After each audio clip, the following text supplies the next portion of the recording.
क्या सलवा जुलूम कारगर रहा माओवाद को कमजोर करने में या माओवाद? मैंने बोला ना, दोनों चीजें। एक समय था, ये एक ऐसा उनको परसेप्शन बन गया कि उसके कारण बढ़े हैं। ये बात सही है, भर्ती उनकी बढ़ी उसके कारण, सलवा जुलूम के कारण। हाँ, वही मैं जानना चाह रहा हूँ। जी हाँ, उसके कारण भर्ती उनकी बढ़ी उस समय। लेकिन आप देखिए, उस वो जैसे मैंने बोला ना, वो पॉलिटिकल मोटिवेटेड नहीं थे। हाँ, नहीं वो तो ठीक तो है। वो ग्रेजुअली छोड़ के आना भी उनका कारण बना।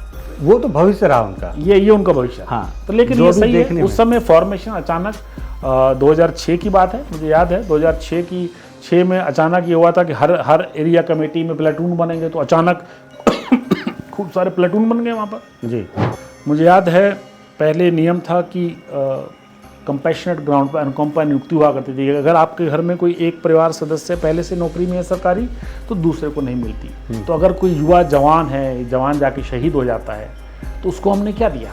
कुछ नहीं मिला। हमने सरकार से रिक्वेस्ट की कि ये जवानों के लिए पृथक नियम बना दिया जाए। तो वो स्पेशल कैबिनेट में ऐसा प्रपोजल जो है वो अप्रूव हुआ।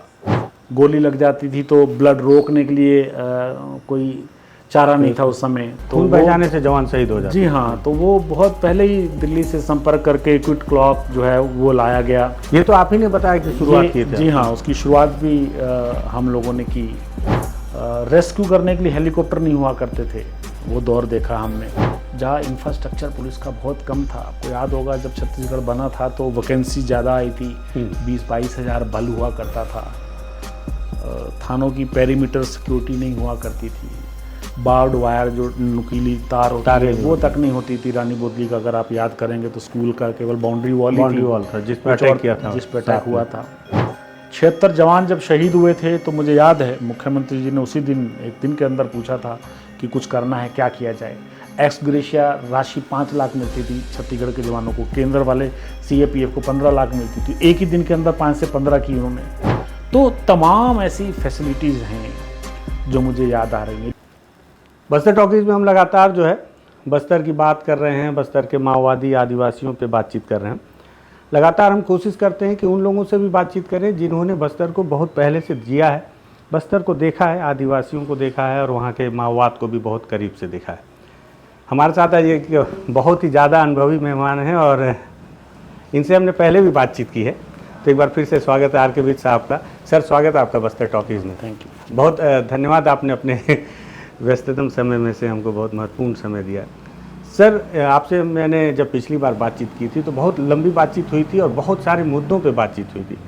दरअसल जब भी मैं आपके सामने बैठता हूँ या आपको देखता हूँ तो मेरे मन में आपको लेके सवाल नहीं, जिज्ञासा होती है। ये आपका बड़प्पन है तिवारी जी। जिज्ञासा इसलिए क्योंकि आप बहुत कम लोग ऐसे होते हैं जो नौकरी ख़त्म करने के बाद भी उसी से जुड़े रहते हैं।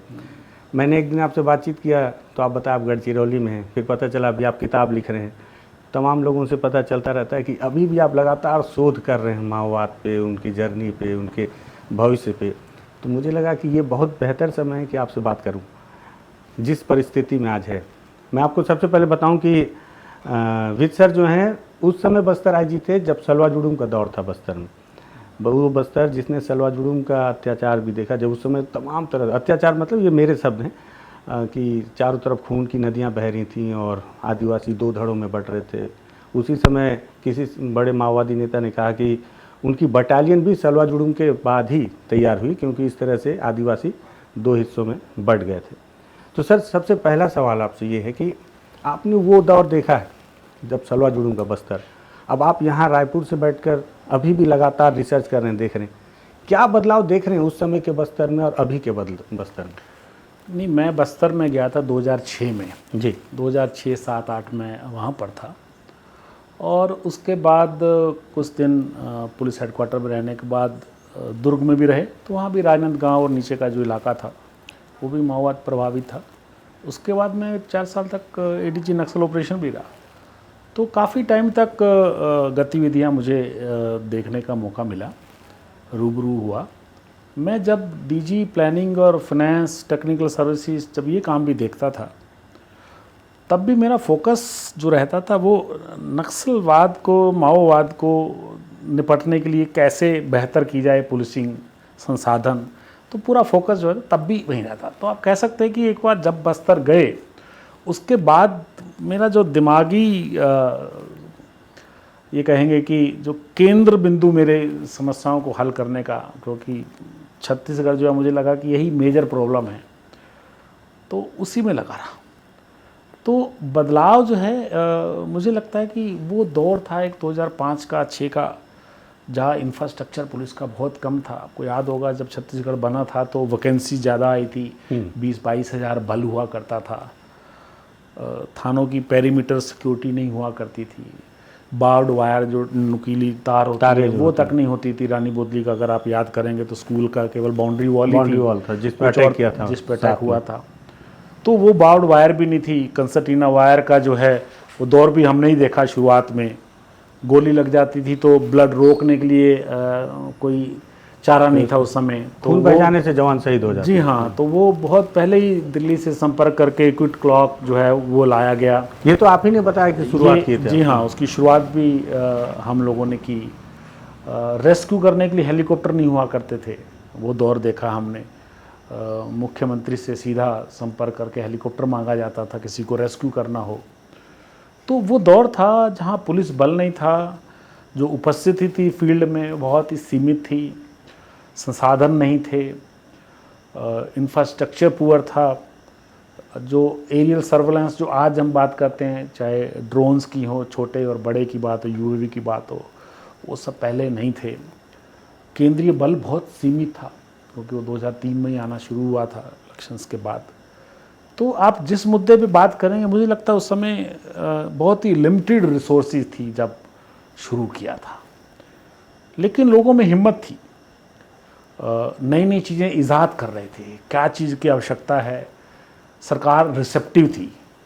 मैंने देखा केंद्र सरकार भी रिसेप्टिव थी। जो पॉलिसी जिनकी आज हम बात करते हैं वो सारी, चाहे वो एसआरई पॉलिसी आई, एसआईसी स्ट्रेंथन, बाद में पुलिस स्टेशन को स्ट्रेंथन करने का, एसटीएफ को स्ट्रेंथन करने की, ये सारी पॉलिसीज़ जो हैं वो केंद्र सरकार से आई। राज्य सरकार का काम था बल बढ़ाना। बल बढ़ाया राज्य सरकार ने, कुछ अपनी बटालियन बनाई, इंडिया रिजर्व बटालियन ज़्यादा बनी। अगर आप 22 देखेंगे तो मुझे लगता है 13 जो हैं शायद वो आयर बटालियन है उसके अंदर। तो चाहे राज्य के बल में सहायता करने की बात थी या केंद्रीय बलों की आने की बात थी। फिर CTGW कांकेर में बनाया, OP राठौर साहब थे DG उस समय, वो केंद्र बनाया। वेरांगटे में हम जवानों को ट्रेनिंग के लिए भेजते थे, कभी ग्रे हाउंड में भेजा करते थे। तो ट्रेनिंग समृद्ध की, CITs बनाए, जो ट्रेनिंग इंस्टीट्यूट थे हमारे 4, उनमें CIT भी बनाया। एक का था कि जंगल में कैसे रहना है CTGW का, तो CIT का ये फोकस था कि गुरिल्ला लड़ाई से कैसे, वो भी गुरिल्ला में था लेकिन उसका फोकस थोड़ा सा एम्बुश से बचने का उस प्रकार का था। तो ट्रेनिंग धीरे धीरे सुधी। पुलिस कर्मियों को क्या शहीद होने पे क्या मिलता है, उसकी धीरे धीरे चीज़ें बढ़ी। राशि में एक्स ग्रेशिया बढ़ा धीरे धीरे। ग्रुप इंश्योरेंस थी, मुझे याद है 3 साल तक प्राइवेट कंपनियों के साथ ग्रुप इंश्योरेंस का सौदा किया था हमने, और जब वो पैसा बहुत देर में मिलने लगा तो हमने सरकार से रिक्वेस्ट किया कि ये पैसा तो DG के पास होना चाहिए। शहीद जवान के शहीद होने के बाद किसी प्राइवेट कंपनी पे हम आधारित रहे पैसा देने के लिए, अच्छी बात नहीं।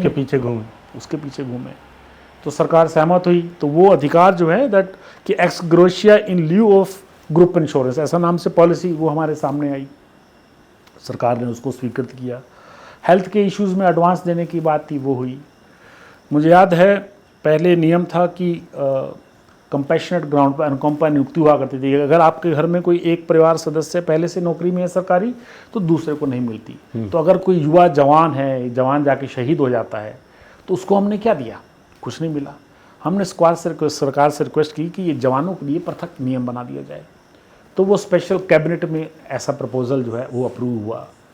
76 जवान जब शहीद हुए थे तो मुझे याद है मुख्यमंत्री जी ने उसी दिन, एक दिन के अंदर पूछा था कि कुछ करना है, क्या किया जाए। एक्स ग्रेशिया राशि 5 लाख मिलती थी छत्तीसगढ़ के जवानों को, केंद्र वाले CAPF को 15 लाख मिलती थी। एक ही दिन के अंदर 5 से 15 की उन्होंने।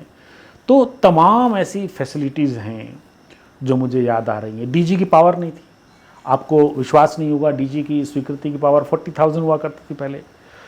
जो पेटी कंस्ट्रक्शंस रहती हैं, छोटे कंस्ट्रक्शन रहती हैं, उसको 1 लाख किया सरकार ने। 1 लाख में आप समझ सकते हैं क्या निर्माण होता है।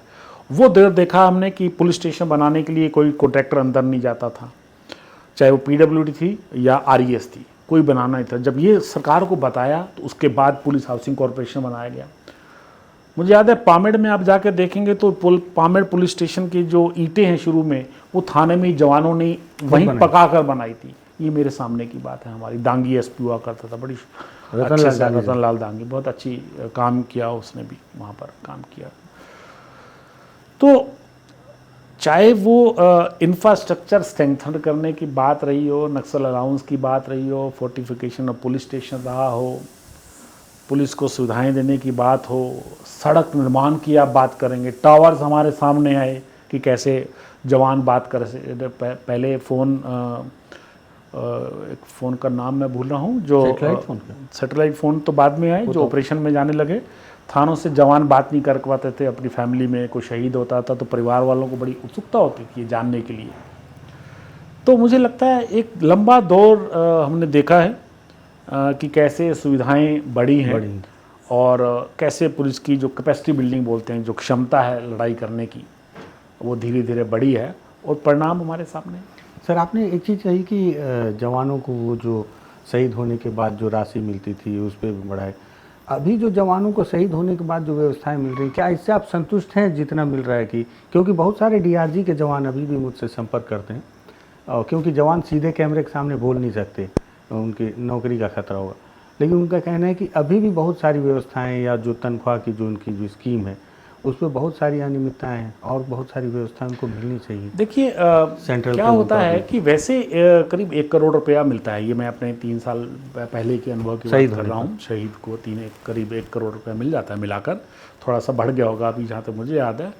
लेकिन जब हम तुलना अगर दूसरे फोर्सेज से करते हैं तो कोई ना कोई डिफरेंसेस होना ज़रूरी हो जाता है। ज़रूरी मतलब होता है डिफरेंस, क्यों? वो केंद्रीय बल है, केंद्रीय बल का अलाउंस थोड़ा सा ज़्यादा रहता है, राइट। उनकी अपनी परिस्थितियाँ हैं, वो राज्यों में घूमते हैं, उनकी अगली कठिन परिस्थितियाँ हैं, ट्रेनिंग उनकी अलग है, लीडरशिप अलग है। तो एक तो वो अंतर है। दूसरा, राज्य में अगर आप पुलिस देखेंगे तो वो स्टेट सब्जेक्ट का विषय है ना। तो राज्यों के ऊपर है कि वो कितनी तनख्वाह अपने जवानों को देते हैं। तो इसलिए राज्यों में भी थोड़ा अंतर हो जाता है, चाहे सिपाही की, थानेदार की और डीएसपी की, जहाँ तक की बात है।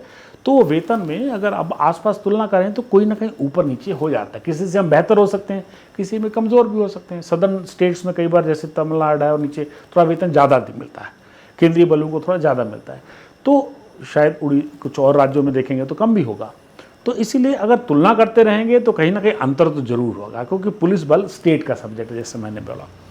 तो इसीलिए वो तुलना जहाँ कमी हो तो मुझे लगता है काफ़ी हद तक दूर कर दी गई हैं जो कमियाँ थी। कोई मेजर कमी, एक विशेष पेंशन मिला करती थी, बीच में कुछ समय बंद हुई थी, उसके लिए भी हमने बहुत सरकार से निवेदन जब किया तो केंद्र सरकार ने जो स्पेशल पेंशन का रहता है कि लास्ट सैलरी जो आप ड्रॉ कर रहे हैं वो आप तब तक करेंगे जब तक आप रिटायर नहीं हो जाते, तो वो प्रावधान बीच में बंद हुआ था कुछ समय के लिए। तो वो बहुत बुरा हुआ कि अगर कोई जवान 3-4 साल की नौकरी में अगर शहीद हो जाता है तो उसके प्रोविडेंट फंड बहुत कम होता है। तो अगर उतनी राशि शासन दे भी देता है तो कुछ नहीं होता है, आप परिवार को नहीं पाल सकते हैं। तो पहले जो स्पेशल पेंशन मिलती थी पूरी, तो वो उसका प्रावधान वापस लाया गया, क्योंकि शहीद के परिवार की तो इज्जत करनी पड़ेगी। अगर कोई अपना जान दे रहा है तो उसके परिवार को देखने की जिम्मेवारी तो निश्चित ही है कुछ हद तक। और कुछ बढ़ना चाहिए सर। अभी जो डीआरजी के जवान है, बस्तर फाइटर, मतलब देखिए मुझे लगता है भत्ते भी इवन आप देखेंगे तो जो नक्सल अलाउंस है वो भी चाहे डीआरजी की हो चाहे दूसरे जवान हो, सबका एक समान कर दिया गया है।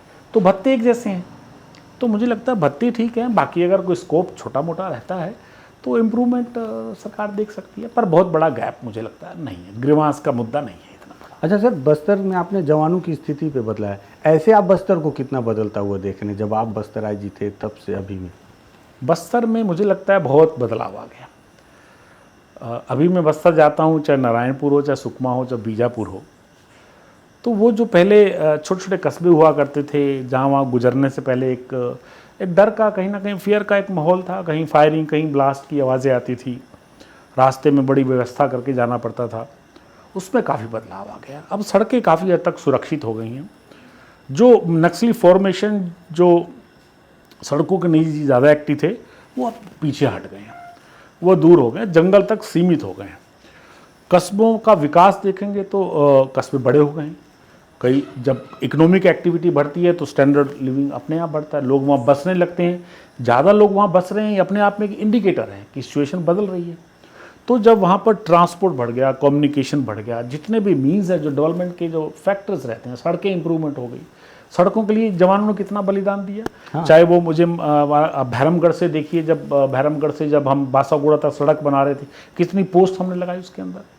अभी जो मुख्य सचिव हैं वो मिस्टर जैन, वो जानते हैं अच्छे से कि कैसे हमने बीच में पोस्ट लगाकर हमको सड़क बनानी थी। वो भी एक मिशन था कि सड़क को पूरा करना है। बस्तर में सड़क मिशन ही है। सड़क मिशन था। जवानों को शहादत देनी पड़ती है। कई सड़कें हमारी पुलिस हाउसिंग कॉरपोरेशन ने लिए, पवन देव ने देखा उसको, तो कई अभी भी पूरी नहीं हुई है, लेकिन वो चुनौती है। उस पर आप अगर ऑडिट करने लगेंगे एक सामान्य सड़कों की तरह, तो वो गलत होगा उनके साथ, क्योंकि वो एक स्पेशल सर्कमस्टांसिस में बन रही है। अगर इतना सामान्य होता है तो जो PWD वैसे बनाता, उसको नहीं बन पाई। उसमें नियम कानून काफ़ी रिलैक्स किए, तो सभी ने काफ़ी उसके अंदर। तो जो सिचुएशन है, मुझे लगता है जैसे नेटवर्क की मैं बात कर रहा था, सबसे पहले जो मोबाइल टावर्स लगे, वो पुलिस जो सिक्योरिटी कैंप्स थे, चाहे वो CRPF का था, हमारा था, उनके कैंपस में लगे, क्योंकि बाहर बनाना उसका संभव नहीं था। PDA शॉप्स हैं, ग्रेजुअली वो शिफ्ट की। तो मुझे लगता है जो सड़कों के बनने से, कम्युनिकेशन के अंदर जाने से, उससे काफ़ी अंतर पड़ा है। लोगों का आना जाना, पॉपुलेशन का बढ़ना, तो एक सुरक्षा का जो वातावरण है वो निश्चित रूप से कस्बों, ये तो कस्बों के आप कहते रहे, अंदर भी सुधार हुआ है, तो पहले से काफ़ी बेहतर हुआ है। सर, आप सलवा जुड़ूम के समय थे बस्तराय जी, क्या लगता है आपको सलवा जुड़ूम माओवाद को कमज़ोर करने में कारगर रहा या उसमें कुछ कमी रह गई? क्योंकि एक बड़े सीनियर माओवादी नेता ने मुझसे कहा था कि सलवा जुड़ूम के ही कारण उनकी बटालियन बन पाई, माओवादियों को इतना मदद मिला। आपको क्या लगता है, माओवाद को कमज़ोर करने में रहा सलवा जुड़ूम का? देखिए, सलवा जुड़ूम 2005 में चालू हुआ। 2004 में इनका मर्जर हुआ था, आपको मालूम होगा कि MCCI और पीपल्स वार का मर्जर हुआ था। तो वो एक एकता जो कांग्रेस 2007 में अवश्य हुई, लेकिन वो मिल गए थे 2004 में। तो उसके बाद से उनकी फॉर्मेशन बढ़ने शुरू हो गए। 2001 की कांग्रेस जो हुई थी, उसके बाद से बढ़ने शुरू हो गए थे। चाहे वो गुरिल्ला बेसिस बनाने की बात हो, तो भर्ती तो उस समय चालू, मतलब 2001 के बाद से उनका ऊपर बढ़ना चालू हो गया था। लेकिन जब सलवा जुड़ूम आया तो निश्चित ही वहाँ पर गाँव में थोड़ा सा आपस में विभाजन होना लोगों में लगा कि कौन माओवाद की तरफ है और कौन सरकारी तंत्र की तरफ है, या गाँव वासियों के जो माओवाद नहीं चाहते कि बढ़े। तो उस समय भर्ती जो है उनकी अचानक बढ़ी। तो भर्ती बढ़ने के कारण उनके जो मिलिट्री फॉर्मेशंस थे वो सब बड़े। बटालियन की आप बात कर रहे हैं, 2004 में तो कंपनी उनकी पहली बनी थी, लेकिन वो कोरापुट में जब अटैक किया था उन्होंने, कोरापुट से जब हथियार लूटा, काफ़ी हथियार और 25,000 से ज़्यादा कारतूस लूटे थे, तो वो नारायणपुर में आके पहली नेपानार एरिया है, नेलनार में, उस गाँव के पास में वो पहली कंपनी बनी। और बटालियन तो 2009 में बनी, वो तो कांग्रेस के भी बाद में बनी, तो बटालियन बाद में बनी। तब तक उनकी ऑलरेडी वहाँ पर कंपनियां 2 काम कर रही थी। बटालियन का केवल इतना ही अंतर हुआ कि दोनों मिल गई, एक बड़ा अटैक करने के लिए एक फॉर्मेशन बन गया।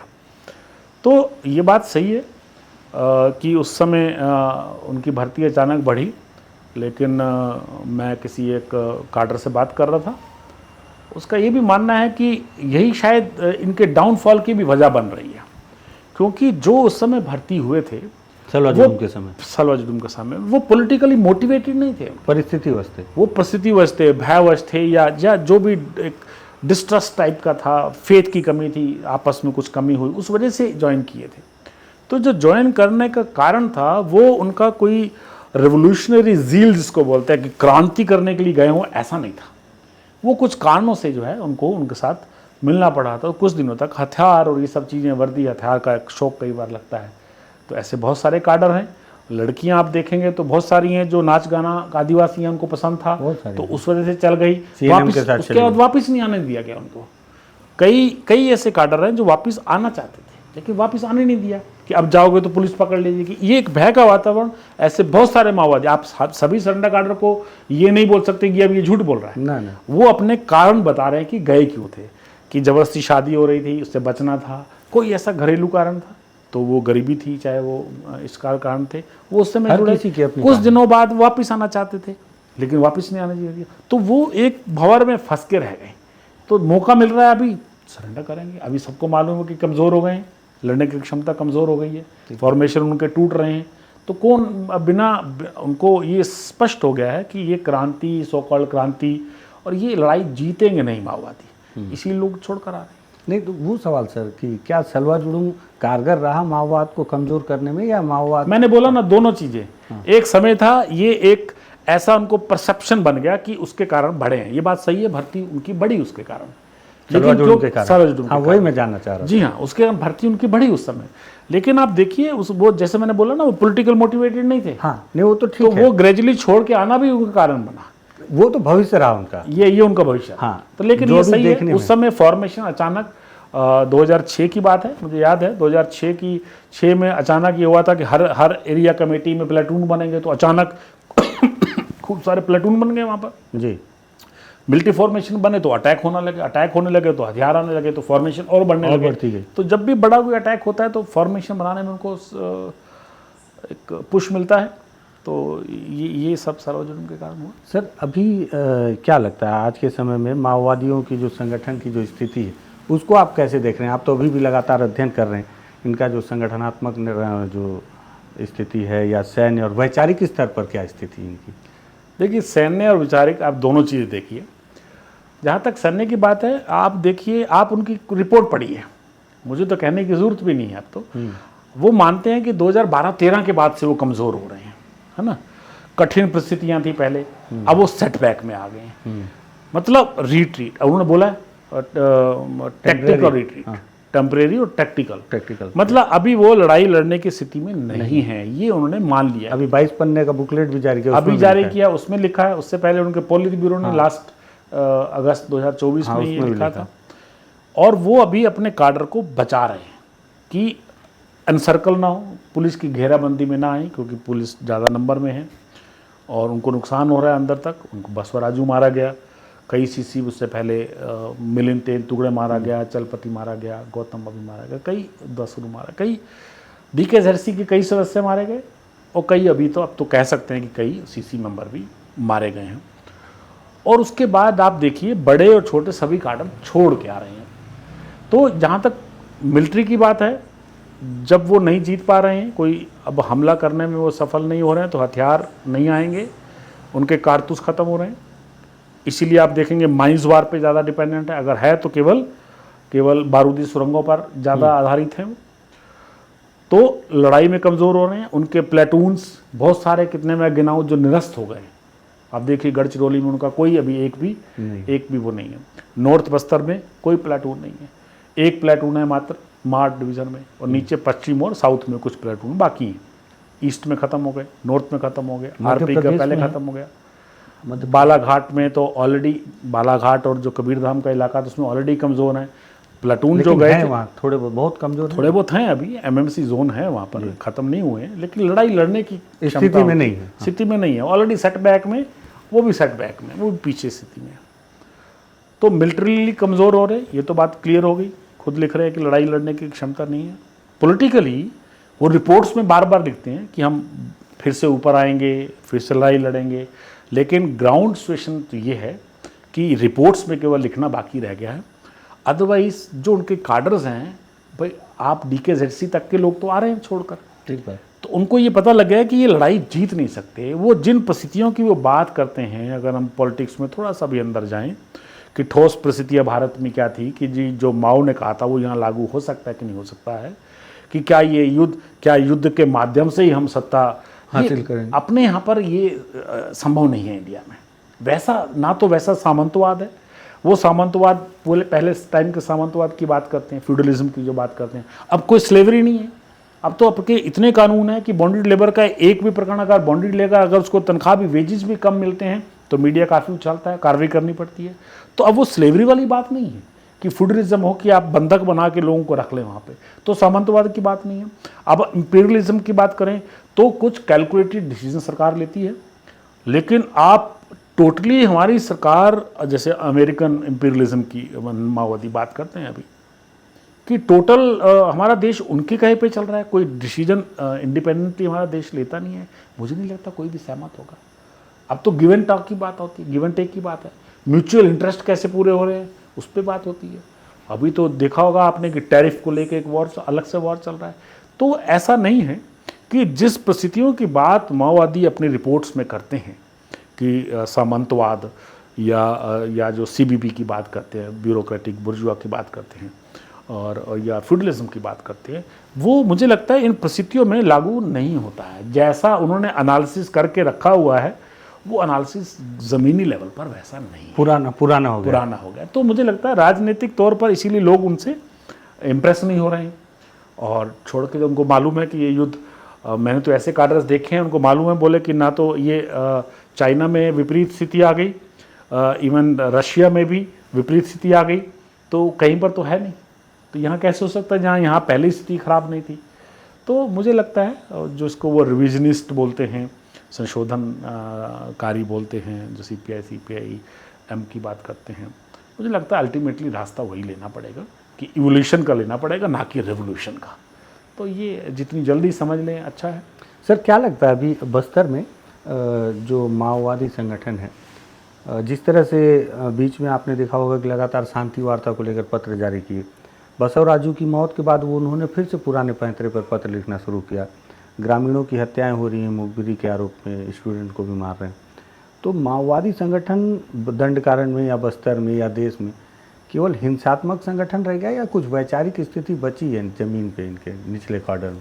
नहीं, मैंने देखिए मुझे लगता है ये आप देखिए, इन्होंने बसव राजू को जी, जो पहले इनके सेंट्रल मिलिट्री कमीशन का इंचार्ज था उसको इन्होंने जनरल सेक्रेटरी बनाया, राइट। उधर से मिस्र बेसरा हैं, वो भी मिलिट्री वाले रहते हैं, तो इनको ज़्यादा वेटेज दी है। ऐसा कार्डर्स का मानना है कि मिलिट्री को आपने ऊपर रखा, जबकि माओ की थ्योरी ये थी कि पॉलिटिक्स ऊपर रहनी चाहिए, पार्टी के नीचे सबको आर्मी को काम करना। ऐसा फील्ड में लगा नहीं, इन्होंने जितना भी किया मिलिट्री फॉर्मेशन बनाने में, कंपनियां 1 से लेकर 10 तक बना दी, बटालियन 1 बना दी, दूसरी बना के तोड़नी पड़ी उनको।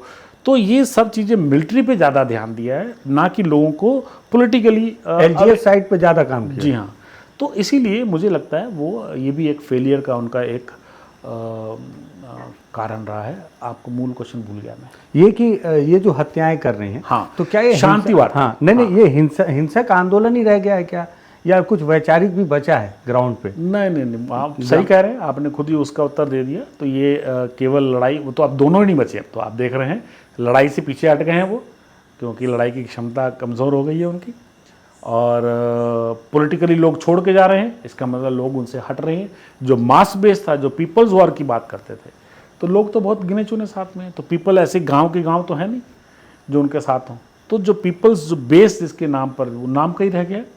तो पॉलिटिकली लोग ना तो मोटिवेटेड है साथ रहने के लिए, इसलिए छोड़ के जा रहे हैं, और लड़ने की क्षमता कम हो चुकी है। तो दोनों तरीके से मुझे लगता है कमज़ोर हो गए। फोर्स ने भी अपनी रणनीति में बहुत सारे बदलाव किए हैं। व्यवस्थाओं में तो बदलाव आपने खुद बताया कि आपका जो दौर था कि हेलीकॉप्टर तक नहीं होता था रेस्क्यू के लिए, जीप में आपने बाद में बताया कि रानी बोदली घटना के बाद जीप में ही जा रहे हैं, ये भी था कि हो सकता है और ब्लास्ट कर दें। क्या माओवादी भी अब इस अनुकूल जो उनकी विपरीत परिस्थिति में, क्या वो भी नई टैक्टिक्स पे काम कर रहे होंगे क्या, या रणनीति बदलने की? नहीं, अवश्य। उन्होंने क्या किया है माओवादियों का एक चीज़ मैंने देखी है कि जो भी सिक्योरिटी फोर्सेज अगर कोई नई चीज़ यूज़ करते हैं जी, तो उसकी प्रतिक्रिया में उनको कैसे काउंटर करना है वो काम जरूर करते हैं।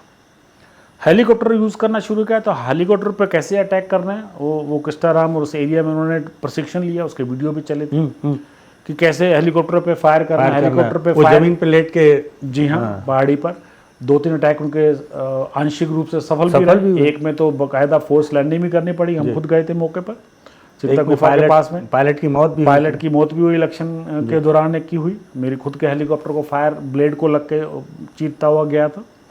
अच्छा, आपके साथ ऐसा हुआ? जी, बिल्कुल। किस्टाराम में मैं किस्टाराम के नेक्स्ट एक और पुलिस स्टेशन है किस्टाराम के, पालोड़ी, गोलापल्ली में जाके लैंड किए थे। तो ऐसा भी हुआ हमारे साथ। और कई बार तो हेलीकॉप्टर से फायर हुआ, चाहे वो गंगालूर और मिरतूर के बीच का इलाका एक है, उस पर हुआ। एक बार तो डीजी साहब और हम थे, हम चिंतलनार पे जैसे ही हम उतरे और फायर आना शुरू हुआ, हेलीकॉप्टर लैंड कर लिया था। तो कई हेलीकॉप्टर में भी फायर हुआ है, पर ये सब हुआ है। तो क्या पूछ रहे हैं? हाँ, मैं ये पूछ रहा था कि ये रणनीति में बदलाव, रणनीति में तो जो भी पुलिस जो चीज़ यूज़ करती है उसका वो काउंटर करने की कोशिश करते हैं। तो मैंने उनके कागजात देखे, अगर ड्रोन यूज़ कर रही पुलिस, यूएवी कर रही है, तो उससे कैसे छिपना है उनको पता है कि फोलिएज है, ग्रीनरी में नहीं दिखेगा, कैसे वहाँ से तत्काल हटना है, कैंप्स के कैसे अलग अलग कैसे हो जाना है ताकि अटैक ना कर सके पुलिस। तो वो तत्काल उसका हल निकालने की कोशिश वो करते हैं। टैक्टिक्स में बड़ी टीम छोटी टीम कैसा करना है, अभी आपने देखा होगा उन्होंने बटालियन को कंपनी को प्लेटून को सेक्शंस में बांट के 3-5 में कर दिया। जब उन्होंने देखा कि पुलिस बड़ी संख्या में उनको मार रही है तो उन्होंने 3-5 के अंदर सबको सेक्शन में कर दिया है, बहुत छोटे में, ताकि ज़्यादा बड़ा घेराबंदी भी नहीं, उनको ज़्यादा नुकसान ना हो। हाँ, अगर फंस गए तो भी अगर ज़्यादा फंस गए नुकसान तो हो। भी। और सिविल में कर दिए हैं, सिविल वर्दियों में टीम्स बन गई हैं।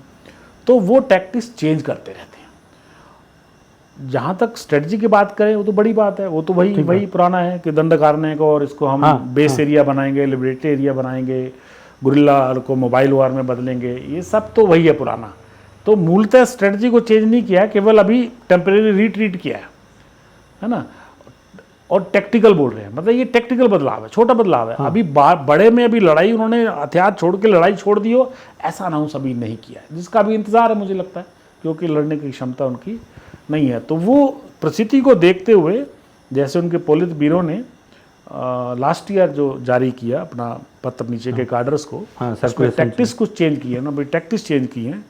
मुझे लगता है आने वाले समय में वो अपनी स्ट्रेटजी में थोड़ा सा बदलाव लाएंगे कि अब वो दंड कारने को, जिसको बेस एरिया बनाने की कोशिश में थे, वो शायद उससे पीछे हटना पड़ेगा। सर, एक सवाल मेरे मन में 2-3 दिन से लगातार आ रहे थे। कल जैसे बल्क में माओवादियों 2,34,00,000 के इनामी माओवादियों 66 माओवादियों ने समर्पण किया। पहली दफ़े बहुत लंबे समय के बाद बता रहे हैं कि DKSZC ने समर्पण किया, 4 DVCM ने, कुछ दिन पहले भी कुछ DVCM ने, उसके पहले भी DVCM ने सरेंडर किया। इतने बड़े स्तर के माओवादी DVCM स्तर के सरेंडर कर रहे हैं और उनके पास निश्चित ही तौर पर DVCM है तो AK-47 रहा ही होगा, हथियार लेकर नहीं आ रहे हैं। मेरे मन में इसको लेकर एक शंका है कि हथियार लेकर नहीं आ रहे हैं माओवादी, तो ये समर्पण है या इसके पीछे कोई खेल है, या क्या इसको पुलिस की सफलता मानी जाए या माओवादियों की कोई स्ट्रेटजी मानी जाए? आपको क्या लगता है?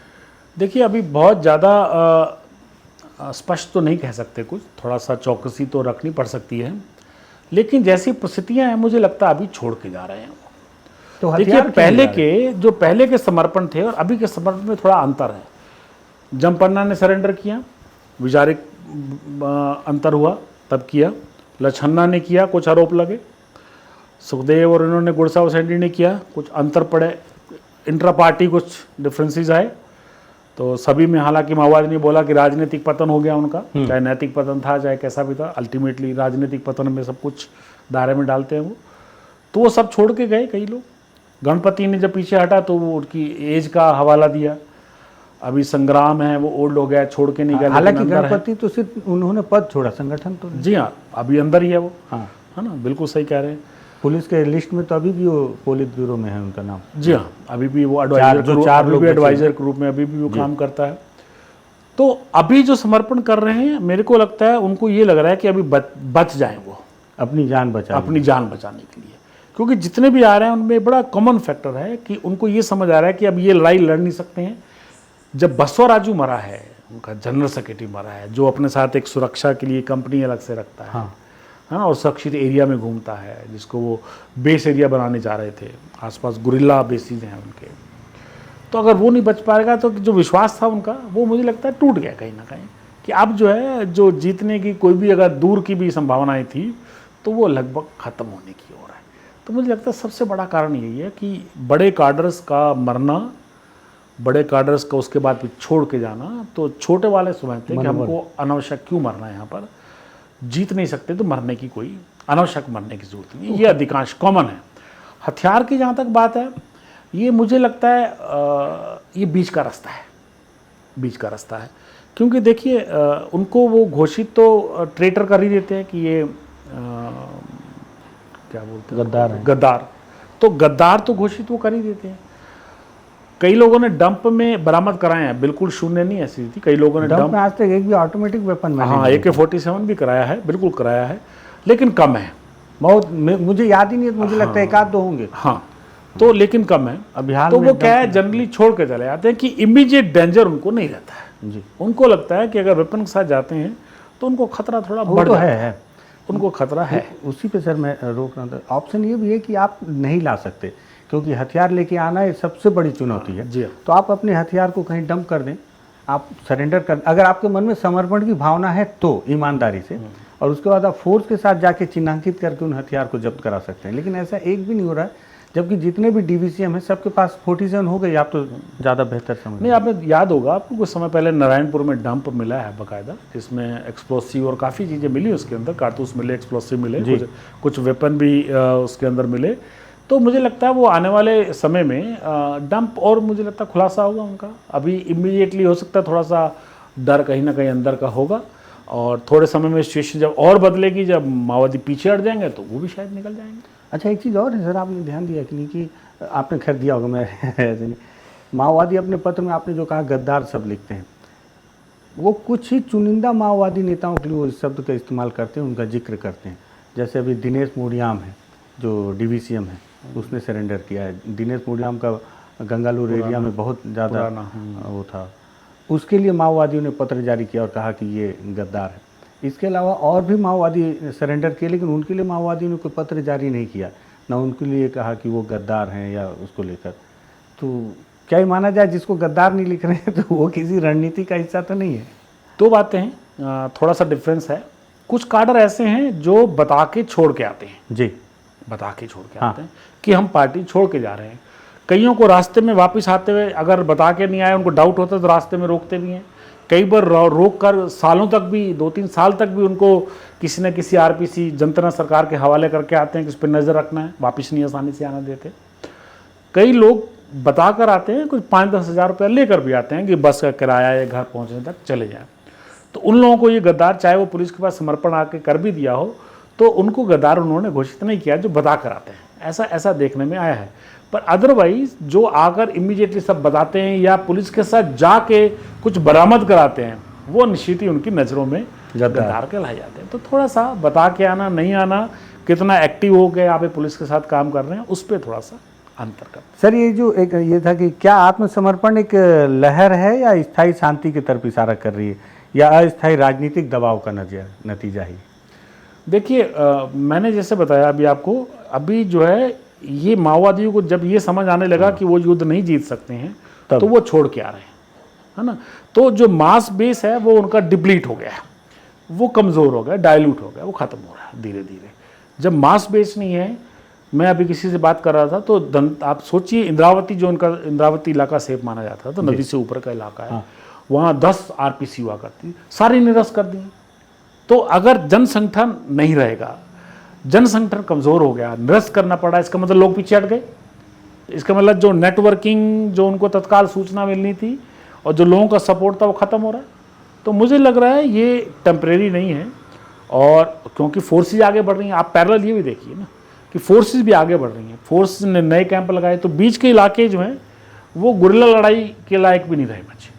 वो रेड रेजिस्टेंस बहुत जब आएगा तो मतलब वो, मुझे लगता है वाइट एरिया में, देखिए मैं बहुत इस टाइप के शब्द इस्तेमाल नहीं करना चाहता हूँ, लेकिन जो फ्रिंज एरिया है उसको वाइट एरिया, जैसे आरकेबी का एरिया है राजनांदगांव के नीचे, उसको माओवादी ने खुद वाइट एरिया बोल दिया। मतलब वहाँ से वो हट गए हैं पूर्णतः, उनका काडर वहाँ पर मूवमेंट नहीं है, छोड़ दिया इलाका, छोड़ दिया इलाका। आप जब कमज़ोर हो गए हैं तो आप गुरिल्ला की जगह रेड रेजिस्टेंस एरिया में आ गए। मतलब आप कोशिश करते रहेंगे कुछ करने की, लेकिन अब लड़ाई, गुरिल्ला लड़ाई फोर्सी का लड़ने की हालत में नहीं है।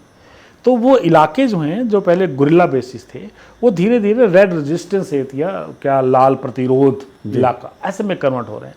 मतलब एक डिग्री जो है वो नीचे आ रहे हैं। तो इसका मतलब सब कुछ हर तरीके से कम जा रहा है। अगर आपका मास बेस कमज़ोर हो गया, जनसंगठन खत्म हो गया, एमएमसी में क्यों आगे नहीं बढ़े? क्योंकि लोकल भर्ती नहीं कर पाए। उड़ीसा स्टेट कमेटी में महासमुंद, धमतरी, इस इलाके में क्यों आगे नहीं बढ़ पाए? क्योंकि मास बेस नहीं बन पाए, लोकल भर्ती नहीं है। जब भी आप देखेंगे, चाहे वो एमएमसी हो, चाहे उड़ीसा स्टेट कमेटी में यहाँ से हो, हमेशा ट्रांसफर पैसे लोगों को वहाँ से भेजा गया है। बस्तर में भर्ती करके, साउथ बस्तर में, इंद्रावती, इन इलाकों से भर्ती करके भेजा कहाँ गया?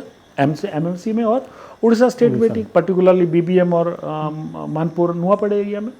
तो जब आपकी भर्ती नहीं है, इसका मतलब मास बेस नहीं बना आपका, मास ऑर्गेनाइजेशन आपकी नहीं बनी, जनता सरकार तो दूर की बात है, इसका मतलब बेस नहीं बना आपका। तो अब जब मास बेस टूट रहा है, इसका मतलब आपकी पॉलिटिक्स और आपकी लड़ाई दोनों कमज़ोर। सर, अभी सभी के मन में एक जिज्ञासा है, मैं लगातार सर्च कर रहा हूँ, लोगों से बातचीत कर रहा हूँ, कुछ माओवादियों से भी बातचीत होती है, उनसे भी पूछता हूँ, हालांकि वो तो अपनी स्ट्रेटजी बताएंगे नहीं। आपको क्या लग रहा है सर कि बसव राजू के बाद कौन, हालांकि अगर गृह मंत्री जी की बात मानी जाए तो 31 के बाद तो इस पर बातचीत करना ही बेमानी है क्योंकि सब खत्म हो जाएगा, लेकिन मान लीजिए एक कंडीशन हम छोड़ दें तो पार्टी का महासचिव आपकी नज़र में कौन हो सकता है? देखिए, अब मुझे इसकी जानकारी तो नहीं है आप जल्दी प्राप्त करेंगे उसकी जानकारी, क्योंकि आपका संपर्क अंदर जाके हो जाता है और हमारा नहीं होगा। तो हम केवल निचले काडरों का जो कहना है कि कौन किस प्रकार की स्ट्रेटजी बनाता है, कौन पॉलिटिकली मिलिट्री स्ट्रांग है, उसके आधार पे कुछ अपना मत दे सकता हूं मैं केवल। आप देखिए इनके पोलित ब्यूरो में आप देखेंगे तो सीएमसी के अंतर्गत देव जी हैं, राइट, और अच्छा इन्होंने नाम ऐसे रखे हैं कि जी साथ में लगाना। हाँ, किशन जी, देव जी। तो उधर से वो सोनू है, वो पॉलिटिकल, मिश्री बेसरा उधर से बिहार उधर के हैं, झारखंड में, वो भी वहाँ। हाँ, तो ये सदस्य टोटल इनके बड़े बच गए हैं। तो मुझे लगता है पॉलिटिक्स में लोग जो वेणुगोपाल है, सोनू है, उसको लोग बेहतर मानते हैं। कोसा अभी जूनियर है इनसे, तो सोनू सीनियर है, तो और वो सीआरबी जो सेंट्रल रीजनल ब्यूरो है उसका सचिव भी है जी, पुलिस ब्यूरो का सदस्य भी है। अभी जितनी बातचीत है उसी की रहती है। तो मुझे लगता है पॉलिटिक्स को वो ऊपर, अगर माओ के सिद्धांत से भी वो चलने को क्लेम करते हैं, तो वेणुगोपाल मुझे लगता है ऊपर बनता है।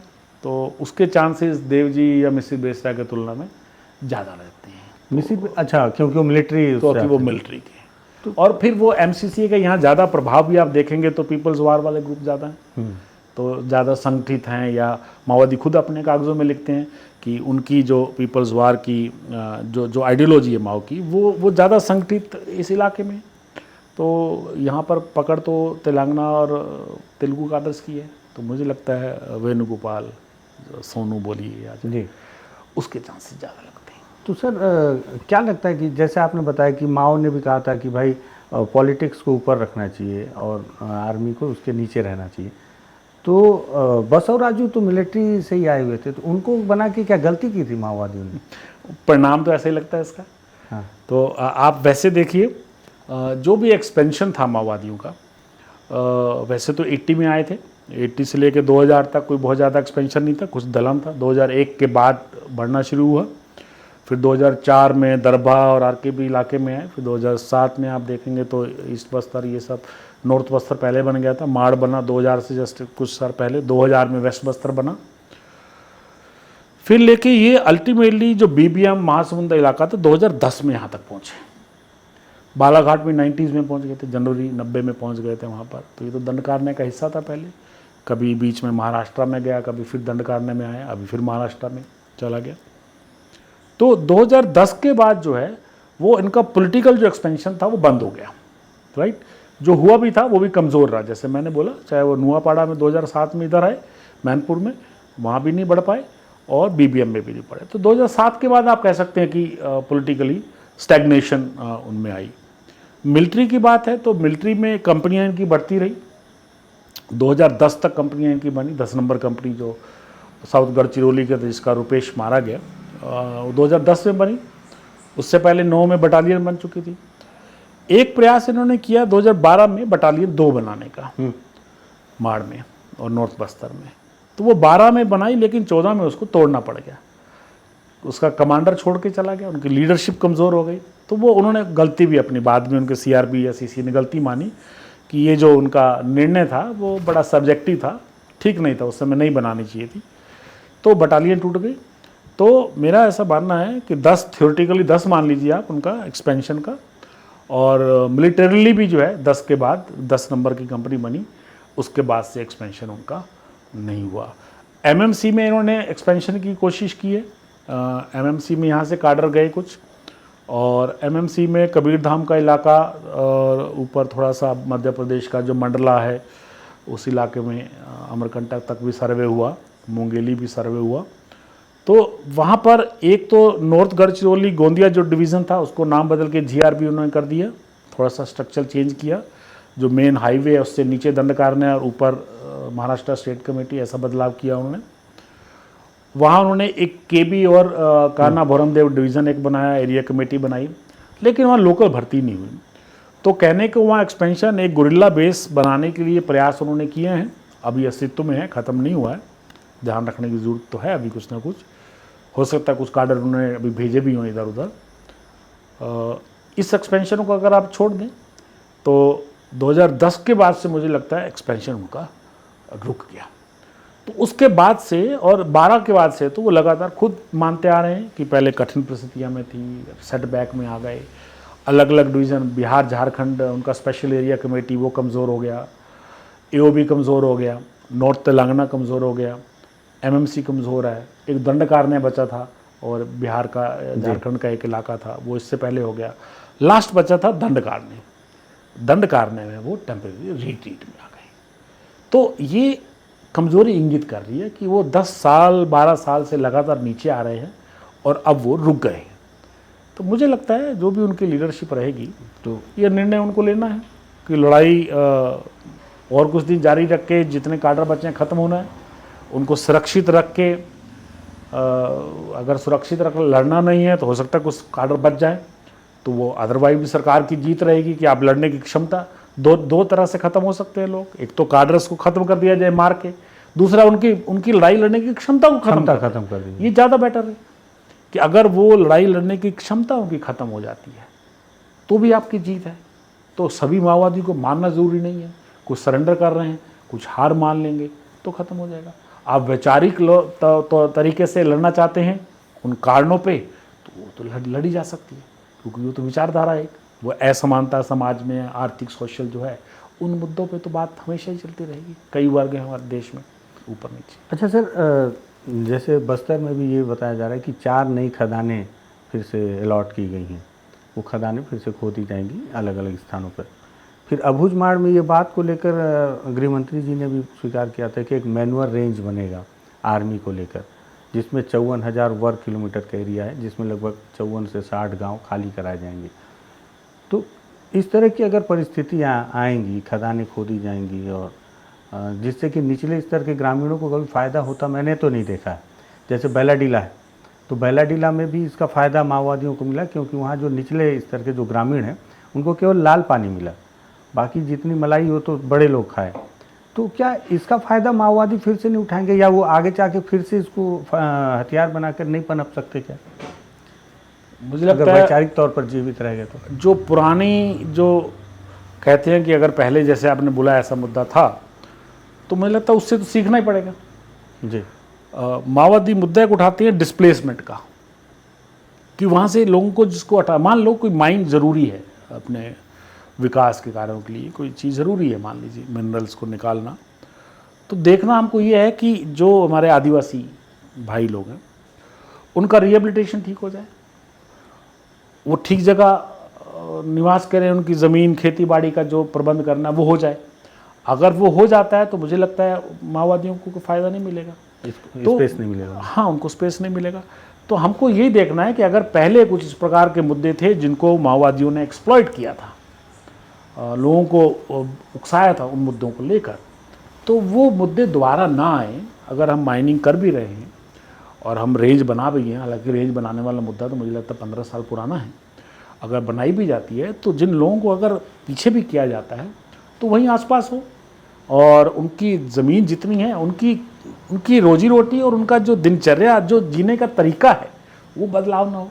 सिंपल लोग हैं। लेकिन ये संभव नहीं है ना सर, विस्थापन में उनके तरीकों में आपने देखा होगा, विस्थापन नहीं, में अगर आप पास में करेंगे, अगर आप उसी जंगल में बिल्कुल पास में करेंगे तो तरीका ज़्यादा नहीं बदलेगा। तो अगर वहीं उनको विस्थापित किया जाएगा तो खदान की, जैसे लोहा गाँव के लोग हैं या गमपुर के लोग हैं जो वहीं पास में ही हैं, जो पहले कभी पहाड़ी के ऊपर होते थे, पहाड़ी के नीचे चले गए, तो उनको उसका भोगना पड़ रहा है, लाल पानी और दलदल और बीमारियाँ सारी। मैं फिलहाल यही कह सकता हूँ कि ये जो चीज़ें थी, जो चुनौतियाँ थी, उन चुनौतियों को एड्रेस करते हुए रिहेबिलिटेशन होना चाहिए। तो क्या लग रहा है सर, सरकार कर रही है उस तरीके से काम? अभी तो देखना बाकी है। अभी तो पहले माओवाद ख़त्म करने की बात आ रही है। हाँ, कि पहले ये नियंत्रित हो जाए और हम उनको मौका ना दें। देखिए, वैचारिक लड़ाई तो है ना, उसको तो लड़ना पड़ेगा साथ में। हम माओवादियों को मौका ना दें कुछ भी ऐसा करने का, और अल्टीमेटली अगर जंगल पे आदिवासी हैं तो उनको तो रहना ही है, उनकी सुविधाएं तो नहीं छीननी चाहिए। मुझे लगता है वो तो उनका बेसिक राइट है, फंडामेंटल राइट है। तो वो ध्यान जरूर रखना चाहिए। बीते दिनों मैं मनीष कुंजाम जी से बात कर रहा था, तो उन्होंने एक बात कही हिड़मा को लेके। एक बार एक न्यूयॉर्क से एक जर्नलिस्ट आए हुए थे, तो उन्होंने एक बात कही थी बड़ा इंटरेस्टिंग, कि जब इंसर्जेंसी पे बातचीत होती है तो छत्तीसगढ़ के माओवादियों पे भी बातचीत होती है वहाँ न्यूयॉर्क में, तो वहाँ पे बसवराजू पे नहीं, हिड़मा पे डिस्कस होता है। हिड़मा एक बड़ा कैरेक्टर है। सर आपने तो बहुत करीब से देखा, तो आपको क्या लगता है, क्या हिड़मा वाकई में उतना बड़ा कैरेक्टर है? बीते दिनों मनीष कुंजाम जी ने भी इस बात को कहा कि ये भी एक माओवादियों की चाल रही है कि वो हिड़मा को बड़ा कैरेक्टर दिखा के सामने फोकस करा के बाकी लोगों को उन्होंने बड़ा किया। मुझे लगता है इसमें मीडिया का भी रोल है। हाँ, मीडिया का रोल है, मीडिया ही तो फैलाती है। एक्चुअली क्या है, मुझे पिछले दिनों में भी किसी ने पूछा, तो मैंने कहा वो मात्र एक काडर है, आदिवासी काडर है। हो सकता है उसको पॉलिटिकली बहुत ज़्यादा ऐसा निचले काडर बोलते हैं कि वो राजनीतिक तौर पे बहुत ज़्यादा होशियार नहीं है, इसीलिए आपने देखा होगा उसको कभी भी किसी ऑर्गेनाइजेशन का सचिव नहीं बनाया। नहीं बनाया। हमेशा पॉलिटिकल फुट सोल्जर की तरह उपयोग किया उसको। आप समझ रहे हैं ना, लड़ाई लड़ने के लिए आदिवासी लोगों को संगठित कर सकता है, लड़ने के लिए उकसा सकता है, तो लड़ाई में रखा उसको। ना तो कभी डिविजनल कमेटी का सचिव बनाया, ना किसी और कमेटी का सचिव बनाया। सचिव का मतलब होता है वो मिलिट्री नीचे काम करेगी, और उसको केवल मिलिट्री का बनाया, इसका मतलब माओवादी जानते हैं कि उसको नीचे रखना है। तो काडर बहुत अच्छे से पुष्टि नहीं करते, पर शायद उसको सीसी मेंबर बनाया गया है ना, कि वो सेंट्रल कमेटी का सदस्य उसको बना दिया गया। जब बहुत हल्ला हुआ कि आदिवासियों को तो बनाया नहीं, जितने भी काडर्स हैं सीनियर वो तेलुगु काडर्स हैं, तो शायद रामदेर इनको दोनों को बनाया गया, सुजाता भी बनी है 3। तो पर मुझे लगता है वो इतना खतरनाक नहीं है जितना दूसरे हैं जो पॉलिटिकली ज़्यादा कमिटेड हैं, जिस कमिटमेंट से आए हैं, दूसरे इलाकों से आए हैं, आंध्र प्रदेश से आए हैं, तेलंगाना से आए हैं, जो कमिटमेंट उनका है वो कमिटमेंट मुझे लगता है वो ज़रूरी नहीं कि वो हिड़मा का हो। हिड़मा हो सकता है सरेंडर कर जाए, ऐसा चांस है आपको लगा? हाँ, चांस क्यों नहीं हो सकता है। मुझे ऐसा लगता है अगर उसको समझ आने लगी कि अभी लड़ाई लड़ने के लिए ही वो बचा है, बाकी लोग, बसवराजू मारा गया, क्या उसको समझ नहीं आएगी? क्या वो सीएमसी का इंचार्ज नहीं था पहले? तो क्या अभी लेंगू जाके सरेंडर किया है? वो तो सचिव भी रहा है, पॉलिटिकली इंचार्ज रहा है, तो क्या हिड़मों को समझ नहीं आएगी कि ये क्यों छोड़ के जा रहे हैं? चलपति मारा गया, पुराने कितने काडर्स जो हैं जो मारे गए हैं या छोड़ के जा रहे हैं। तो मुझे तो लगता है कि अगर हिड़मा सरेंडर करता है तो वहाँ के नीचे के जितने भी हैं, सुकमा के काडर हैं, पामेड़ नीचे के इलाके के, वो सारे उसके साथ आएंगे, क्योंकि संगठन बनाने में उसकी भी भूमिका उसमें काफ़ी रही है। तो मैं तो ये उम्मीद कर रहा हूँ कि हिड़मा जो है उसको बताते हैं कि एपिलेप्सी की बीमारी भी है, कुछ कोई इलाज करने वाले काडर भी हैं, उसको बीच बीच में दौरा भी आता है हिड़मा को। जी हाँ, तो मुझे लगता है बेटर है आए, इलाज कराए, और अपना बाकी छोड़ के जाए तो इनको उनसे सीख लेना चाहिए। उन्हीं से लड़ाई सीखे हैं। हाँ, तो उन्हीं से ये भी सीखें कि जब बड़े काडर, जब लेंगू जा रहा है तो हम भी आ जाएं। लेकिन क्या सर हिड़मा का सरेंडर फोर्स स्वीकार कर मेरे को ऐसा लगता है कि हिड़मा इतना बड़ा कैरेक्टर बना दिया गया है, या होगा, या वो तो पार्टी के लोग जानते होंगे, कि अगर वो सरेंडर करेगा तो सरकार को फील नहीं आएगा कि ये विजय है। जैसे मेरे को ऐसा लगता है कि उसका प्रोफाइल इतना बड़ा कर दिया गया है कि अगर आज हिड़मा को मार दिया जाए तो हो सकता है कि केंद्रीय गृह मंत्री जी आज ही घोषणा कर दें कि माओवाद खत्म हो गया क्योंकि हिड़मा मर गया। देखिए, अब ये तो लड़ाई के बीच में क्या होता है कुछ कह नहीं सकते हैं जी, पर मुझे लगता है मारा जाता है लड़ाई में तो कुछ कहने की ज़रूरत ही नहीं है।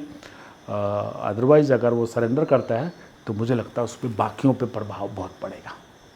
तो जो काडर नीचे लड़ने वाले बचे हैं वो भी छोड़ कर आएंगे, तो उसके लिए भी बेहतर विकल्प है मुझे लगता है, इससे पहले कि वो फोर्सेस की गोली से मारा जाए वो छोड़। इस पे आगे करने के लिए किसको काम करना चाहिए? मतलब सरकार तो बार बार बोल रही है कि सरेंडर कर दो, आपको क्या लगता है और किसको आगे बढ़ना चाहिए? कि जो आदिवासी नहीं, बोलने के लिए तो देखिए मुझे लगता है गृह मंत्री से लेकर सब नीचे बोल चुके हैं। हाँ, वो बोल चुके तो वो अब तो उसको समझना है, ये उनको अपनी इंटरनल डिस्कशन में समझना है कि जब बड़े काडर मारे जा रहे हैं, सीसी लेवल के मारे जा रहे हैं और छोड़ के जा रहे हैं लोग, तो उसको क्या निर्णय लेना है? अल्टीमेटली उसको तो यहीं रहना है। बाकी जितने जा रहे हैं कुछ वहाँ पर जाके सरेंडर किया उन्होंने, जो आंध्र प्रदेश के रहने वाले हैं वहीं जाके सरेंडर कर रहा है, उसको यही रहना सुकमा में, तो मुझे लगता है उसको यहीं पर सरेंडर करना चाहिए। ठीक है सर, हम 31 मार्च का दिन पार कर लेते हैं, ख़त्म हो गया माओवाद, उसके बाद क्या होगा बस्तर का, क्या देखते हैं आप? अगर माओवाद ख़त्म हो जाता है तो मुझे लगता है कि सरकार जितनी भी अपनी स्कीम्स की जो बात है, वहाँ के विकास की जो बात है, आपने पानी की समस्या बताई, वहाँ मेडिकल की समस्या हो सकती है, स्कूल एजुकेशन की समस्या हो सकती है, आश्रम बनाने की बात, वो आश्रम बने, सड़कें से जुड़ जाएं, वो पक्की ना हो चाहे कच्ची हों लेकिन जुड़ जाएं, नेटवर्क थोड़ा बेहतर हो जाए, तो शिक्षा ज़रूरी है। वहाँ अनीमिया बहुत होता है लोगों को, आयरन की कमी रहती है, कुपोषण भी। कुपोषण है बहुत ज़्यादा। तो मुझे लगता है मेडिकल हेल्प जो है वो वहाँ पर पहुँचे, अंदर छोटे छोटे अस्पताल बने ताकि लोकल लोगों को बहुत दूर तक ना आना पड़े। तो पानी है, हेल्थ है, सड़क नेटवर्किंग है, बिजली धीरे धीरे आगे बढ़ रही है, अंदर के इलाके काफ़ी सोलर एनर्जी पे डिपेंडेंट है काफ़ी। मुझे लगता है दूसरी भी पहुँचे, क्योंकि सोलर एनर्जी पढ़ने में दिक्कत आती है तो दूसरी भी पहुँचे। सरकार मिनिमम सपोर्ट प्राइसेस ऑलरेडी बढ़ाती है तो इकोनॉमिक एक्टिविटी बढ़े। स्वतंत्र रूप से अभी जो तेंदुपत्ता के रेट धीरे धीरे बढ़ रहे हैं तो थोड़ा सा उनके फॉरेस्ट प्रोड्यूस हो, थोड़ा सा इकोनॉमिक एक्टिविटी उनकी बढ़े। तो मुझे लगता है इन्हीं चीज़ों की ओर ध्यान देना होगा ताकि वो जो उनको कमी का जो एहसास है, देखिए असमानताएं तो अपने देश में कई जगह पर हैं, लेकिन यहाँ पर क्योंकि गुरिल्ला लड़ाई लड़ने के लिए अनुकूल परिस्थितियाँ इलाके थे, परिस्थितियाँ भी नहीं बोलूँगा मैं, तो इलाका था, तो माओवादियों ने इसको चुना। तो इलाके को तो हम बदल नहीं सकते, लेकिन जो बाकी चीज़ों का एक्सप्लॉइट उन्हें किया, तेंदुपत्ता से शुरू किया था तो उन्होंने वहाँ के लोगों का एक्सप्लोटेशन से किया था। उनका कहना था कि वन विभाग के लोग एक्सप्लॉइट करते हैं, कभी कभी पुलिस करते हैं, बाहर के लोग करते हैं, दुकानदारी वाले। तो मुझे लगता है यही देखना है कि आदिवासी का जीवन जो है थोड़ा सुगम हो जाए, और अगर ये जो दूरियां हैं वो कम हो जाएंगी, इसी पे काम करना है। और ये काम लंबे तक चलते हैं, इसको ईमानदारी से करना होगा। ठीक है सर, ये मतलब बस ख़त्म करूँगा मैं, ये जानना चाह रहा था कि अगर हम ये बोल रहे हैं 31 मार्च के बाद ये सब चीज़ें जो आपने कहा, स्वास्थ्य, शिक्षा और फैसिलिटीज़ पे काम होना चाहिए, अगर हम अखबार के रोज़ के अखबार को उठाएं तो उसमें मुझे लगता है कि बस्तर का एक पन्ना होता है और बाकी के जो 15 पन्ने होते हैं या 14 पन्ने होते हैं वो भी इसी तरह की समस्याओं से भरे होते हैं। और उन इलाकों में माओवाद है ही नहीं, केवल एक पन्ने में माओवाद होता है। लेकिन ये जो समस्याएं हैं वो देश के हर कोने में। तो ये सरकार जो वादा कर रही है कि माओवाद ख़त्म होगा तो हम पानी की व्यवस्था करेंगे, हम नेटवर्क की व्यवस्था करेंगे, हम सड़कों की व्यवस्था करेंगे, एजुकेशन ठीक करेंगे, ये उन इलाकों में तो कर नहीं रही है जिन इलाकों में माओवाद है ही नहीं। तो कैसे भरोसा कोई करे कि आप वाकई में माओवाद खत्म होने के बाद ये करेंगे, जहाँ पे है नहीं वहाँ तो आप कर नहीं पा रहे हो, या वहाँ क्यों नहीं कर रहे हो? क्योंकि वोट तो वहाँ के लोग देते हैं एक बार के लिए, यहाँ के लोग तो देते भी नहीं वोट। देखिए, काम तो चुनौती वाला है और ये विश्वास कायम भी करना पड़ेगा, वरना ये समस्याएं तो कभी भी आ जाती हैं। हाँ, पूरा खेल तो भरोसे का है। तो भरोसे की बात है, स्कीम्स को इम्प्लीमेंट तो करना पड़ेगा, वरना चाहे वो तिवारी जी हों या दूसरे पत्रकार इन मुद्दों को उठाएंगे। हाँ, और मुद्दे उठने चाहिए। अगर कोई कमी रहती है तो आईना तो दिखाना पड़ेगा।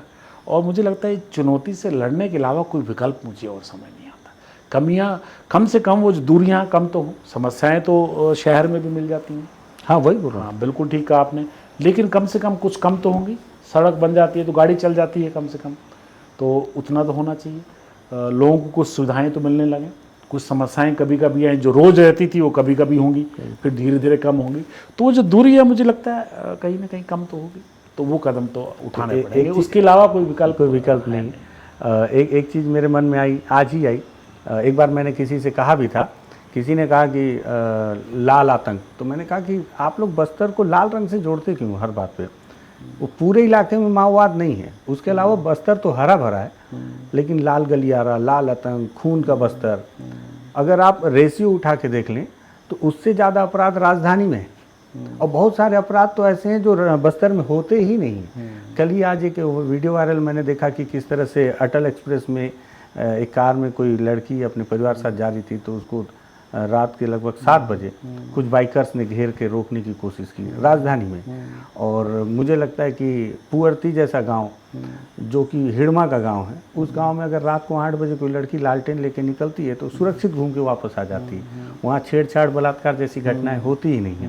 बिल्कुल ठीक तो है। ये इस तरह का भी एक बस्तर है वहाँ पे। दूसरी चीज़ ये कि जो हम वो जो बोल रहे हैं कि एक बदलाव आएगा, और तो यहाँ क्यों नहीं आ पा रहा, ये मेरे मन में विचार आता है, इसलिए मैंने। नहीं, प्रश्न आपका बिल्कुल ठीक है। अब वहाँ बेसिकली मैंने देखा है कि आदिवासी हैं सीधे, जो सरेंडर करके आ जाते हैं, जिनसे बातचीत करते हैं, हम उठते बैठते हैं, उनके साथ खाते हैं, तो लगता नहीं कि यही बंदूक लेके कल हमको मारने के पीछे घूम रहे थे कभी। और मारने जो इतने लोगों को मारे हैं वो साथ में बैठते हैं, साथ में और बात भी पूरी बताते हैं। ठीक बात। तो वो सीधे लोग तो हैं, उनके सीधेपन को एक्सप्लॉइट भी किया गया है। उनको मालूम नहीं है कि किस समाज की कल्पना जो है सीनियर काडर कर रहे हैं, उनको समझ नहीं है।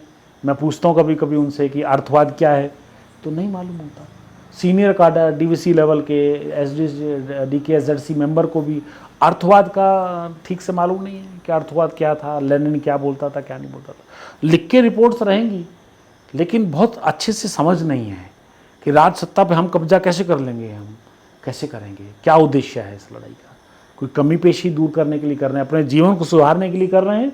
जब हम विकास की बात करते हैं ना कि विकास नहीं हुआ, आपका तो नाम ही विकास है कि विकास नहीं करने दे रहे, विकास उनका उद्देश्य ही नहीं है। वो इकोनॉमिक्स के तो खिलाफ हैं वो, इसीलिए ट्रेड यूनियन की खिलाफत की थी चारू मजूमदार ने। बोले ये वेज बढ़ाना, इंसेंटिव देना, ये काम ही नहीं है। राज सत्ता की बात करिए, जो मोड्स ऑफ प्रोडक्शन है ना, उस पर कब्जा करना है, वो हमारे हाथ में आने चाहिए, तब सुधरेगी मजदूर की स्थिति। तो ये सिंपल आदिवासी बहुत कम लोग हैं जो अगर समझते भी हैं तो वो रटी रटाई जो उनको क्लासेस में, उनकी मास मोपोस क्लासेस में जो सिखाया जाता है वो उनको याद है, लेकिन ज़मीनी लेवल पे उसका वो समझ नहीं है, उसको बड़ी समझ नहीं है। सही बात। सर, आखिरी एक निवेदन था आपसे कि आप बस्तर में रह चुके हैं और अभी जो बस्तर की फोर्स काम कर रही है, तो आपसे एक लाइन में अगर बोलूं कि आप एक लाइन में फोर्स को कोई सलाह देना चाहें और एक लाइन में माओवादियों को कोई सलाह देना चाहें तो। फोर्स को तो मैं ये कहूँगा कि देखिए, लगातार सफलताएं मिल रही हैं, तो उसमें सफलता के साथ हम कभी टेक्टिकल एरर ना कर बैठे हैं कि अति उत्साहित हो के कभी कभी हम इससे कोई गलती ना करें कि हमको कोई नुकसान हो जाए। बस इतना कहूँगा, और देखें कि और नुकसान भी कम हो, दूसरे लोगों का नुकसान कम हो, क्रॉस फायर में आदिवासी ना मारे जाए कोई, ये बहुत प्रयास करें, खुद बचें भी सही, आईडी से बचें, क्योंकि जो वॉर है अब वो माइंस पे आधारित ज़्यादा हो गई है। जब कारतूस नहीं होते तो बारूदी सुरंगों पे ज़्यादा डिपेंडेंट रहते हैं माओवादी, तो वो जो है इनसे बच के चलें। तो पुलिसकर्मी बाकी मुझे लगता है सक्षम है, समझदार हैं सभी। माओवादियों को सलाह तो मुझे नहीं लगता देनी चाहिए मुझे, लेकिन मुझे लगता है वो जो बात वो करते हैं कि ठोस परिस्थितियाँ की जो समीक्षा करते हैं, मुझे लगता है उसको रिव्यू करें। तो जो ठोस परिस्थितियाँ हमारे देश में हैं वो क्रांति के लिए, सौक और सशस्त्र क्रांति के लिए वो बिल्कुल उपयुक्त नहीं है। और सशस्त्र क्रांति जहाँ आ जाती है, वो जहाँ इलीगैलिटी आ जाती है, और कोई भी सरकार इस चीज़ को सहन नहीं कर सकती, कि कभी अलाउ भी नहीं कर सकती। आप सक्सेसफुल भी कभी नहीं हो सकते, आप केवल कागज़ पे रहेंगे। उनके काडर खुद बोलते हैं कि ये चीज़ें रिपोर्ट्स बड़ी अच्छी बनाते हैं, लेकिन धरातल पे जो है बड़ा अंतर होता है।